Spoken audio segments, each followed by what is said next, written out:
Aku mau coba jualan gorengan di terminal ya, ucap Tia sambil memasukkan gorengan ke keranjang. Jangan, di sana berbahaya. Tapi teman aku di sana jualan gorengannya cepat habis, mah. Tidak boleh. Kalau Tia masih mau ke sana, sebaiknya nggak usah jualan, ucapku tegas. Yah, mama, kan biar cepat dapat uang banyak. Pokoknya di musola aja. Ya, mah, jawab Tia dengan muka manyun. Ini hanya rasa cemas karena terminal jauh dari sini. Lagian banyak orang-orang yang tidak dikenal di sana. Kalau di musola, kebanyakan yang singgah adalah orang-orang yang mau beribadah. Melihat Tia membawa gorengan, ada rasa sedih karena tak terbayangkan kalau ia akan seperti itu. Aku merasa menjadi ibu yang gagal memberikan yang terbaik untuknya. Melihat ia melangkah pergi membuat air mata ini berjatuhan. Ya Tuhan, kenapa aku sangat mudah menangis? Sudah, jangan nangis lagi. Nanti anaknya lahir juga cengeng, Sar. Bu Yuni. Lalu aku berbalik badan melangkah menuju kursi, lalu menyeka air mata. Aku melanjutkan pekerjaan mencuci baju. Bu Yuni sudah pergi ke rumah Bu RT membicarakan masalah orderan nasi bungkus buat para pekerja pembangunan hotel yang tak jauh dari musola. Semoga saja aku bisa ikut agar dapat tambahan uang. Mah, tiba-tiba Tia muncul dari pintu dapur. Keranjang gorengan masih dijinjing. Ada yang ketinggalan? Enggak, Mah, jawab Tia menggeleng. Sarah, tiba-tiba Ibu Mas Arga muncul di belakang Tia. Ya Tuhan, jadi ini yang membuat Tia balik secepatnya. Pasti ketemu di jalan. Ibu, entah kenapa aku gugup. Baru saja kemarin aku cerita sama emak di ponsel. Sekarang Ibu Mas Arga sudah berada di sini. Kenapa kamu membiarkan cucuku jualan gorengan? Apakah aku sudah mati hingga ia harus menderita di sini? Mata ibu mantan mertua berkaca sambil melangkah mendekat. Bu, kali ini aku tak bisa menjawab. Kamu boleh marah padaku dan Arga, tapi bukan begini caranya. Aku memperlakukan cucuku sangat baik, tapi kamu yang melahirkannya membiarkan dia seperti anak-anak. Ya Tuhan, cucuku jualan gorengan. Nek, Mama gak menyuruhku jualan, tapi aku yang minta. Lalu Ibu Mas Arga melihat ke Tia. Tia cucu nenek. Nenek tahu Tia merasa kasihan sama Mama. Tia anak yang baik hingga rela melakukan semua itu, padahal tidak pernah dilakukan sebelumnya. Aku hanya diam karena kali ini Ibu Mas Arga benar. Aku tega membiarkan dia jualan seperti anak. Aku sudah kirim uang 3 juta per bulan ke rekeningmu semenjak kamu balik kampung. Apa itu tidak cukup buat kebutuhan Tia? Tentu aku sangat terkejut. Ya Tuhan, nomor ponselku sudah diganti hingga SMS banking tidak masuk. Biasanya ada pemberitahuan kalau ada transaksi balik ke kampung. Sengaja mengganti nomor ponsel karena tak ingin bicara dengan orang-orang di kota yang telah menorehkan luka dalam kehidupanku. Ya, itulah alasannya. Aku akan bawa Tia ke kota. Kali ini jangan larang aku, Sarah, ucap mantan ibu mertua terdengar tegas. Jangan, Bu. Aku gak mau pisah dengan anakku. Aku menghampiri Tia, lalu memeluknya. Andi juga muncul dari ambang pintu, berdiri menatap kami. Kenapa kamu masih keras kepala, Sarah? Lihat apa yang bisa kamu berikan pada Tia. Seharusnya jam segini ia belajar atau berdiam di rumah. Tapi kamu membiarkan dia menjajakan gorengan seperti anak-anak gelandangan. Ya, yang dikatakan mantan mertuaku benar. Arga sudah berubah. Jangan khawatir tentang penolakan rujuk, karena ini tak ada pengaruhnya dengan sayangku ke Tia. Jika Tia ikut denganku ke kota, aku jamin ia hidup senang. Kamu tahu kan bagaimana aku memperlakukan Tia? Izinkanlah kami bawa Tia, Mbak. Ini demi kebaikan Tia. Timpal Andi. Mbak, kami tidak akan mengabaikan Tia. Meskipun kamu udah cerai dengan Mas Arga, sambung Andi, terlihat meyakinkan. Air mata ini tumpah. Aku merasa ibu yang tidak bisa memberikan yang terbaik bagi Tia.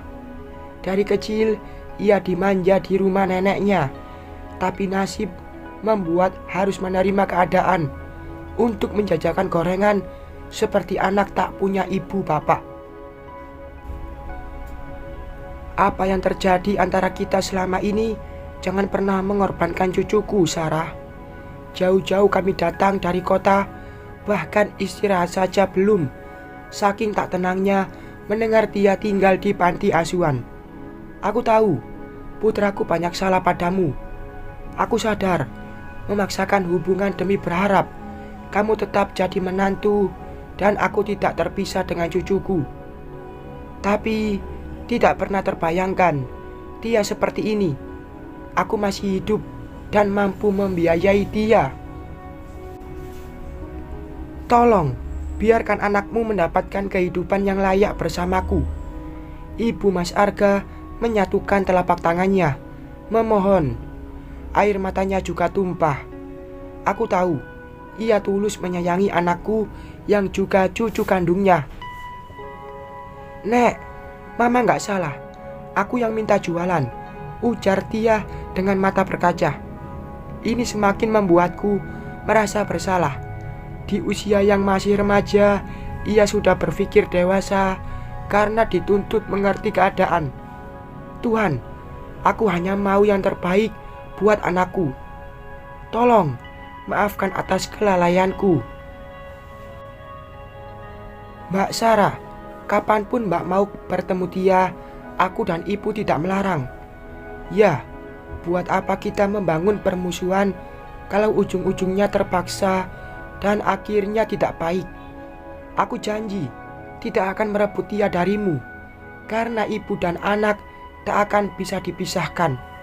Ibu Mas Arga masih juga berusaha meyakinkan aku.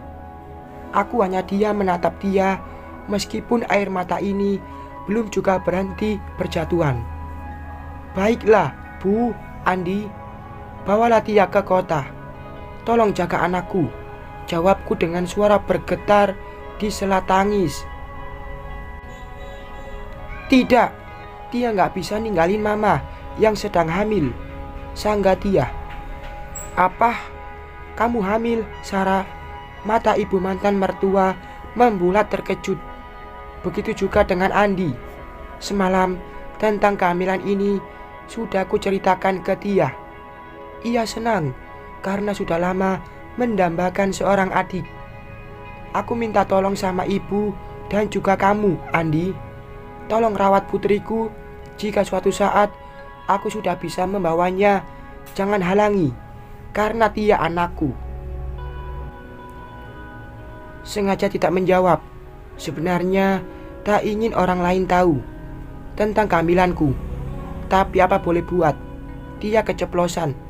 Hingga Andi dan ibunya tahu tentang kehamilanku. Sarah, aku memang bukan mertuamu lagi, tapi alangkah baiknya cari kehidupan yang layak. Aku yakin ayah bayi yang kamu kandung tidak akan membiarkan kamu di sini. Ia pernah datang ke rumah mencarimu, tapi ia sudah nikah lagi, Bu, timpal Andi. Hah, Ibu Mas Arga terlihat terkejut. Ya, Ibu lihat aja koran, ujar Andi. Sepertinya ia sudah baca koran tentang pernikahan Mas Ismail dan Ririn. Ya Tuhan. Ibu Mas Arga menatap seolah prihatin. Aku menghela napas besar, berusaha tenang, lalu menyeka air mata. Tia, cepat masukkan semua pakaianmu ke koper. Mama akan tarik uang ke ATM yang pernah dikirimkan nenekmu, ucapku ke Tia. Enggak usah, Sarah. Anggap saja itu membayar hutang nafkah dari putraku, sanggah Ibu Mas Arga. Tapi, Bu, dengan mengizinkan Tia ikut aku ke kota, itu sudah lebih dari cukup. Setidaknya ada pegangan untuk Tia. Itu bukan uang yang kuberikan dengan cuma-cuma, tapi hutang nafkah dari Arga, jawab ibu tegas. Akhirnya Tia mau diajak ke kota. Di kamar aku membantunya memasukkan baju ke koper. Awalnya Tia tidak mau meninggalkanku, tapi dengan bicara dari hati ke hati, akhirnya ia mau ikut neneknya. Mama janji akan sering nelpon. Mama jaga kesehatan di sini. Kalau libur, aku janji akan mengunjungi Mama. Mama juga akan mengunjungimu nantinya. Toh ke kota hanya beberapa jam. Kali ini aku tersenyum agar Tia merasa senang ikut ke kota. Mama yakin Papa udah berubah. Kami saling beradu pandang sesaat.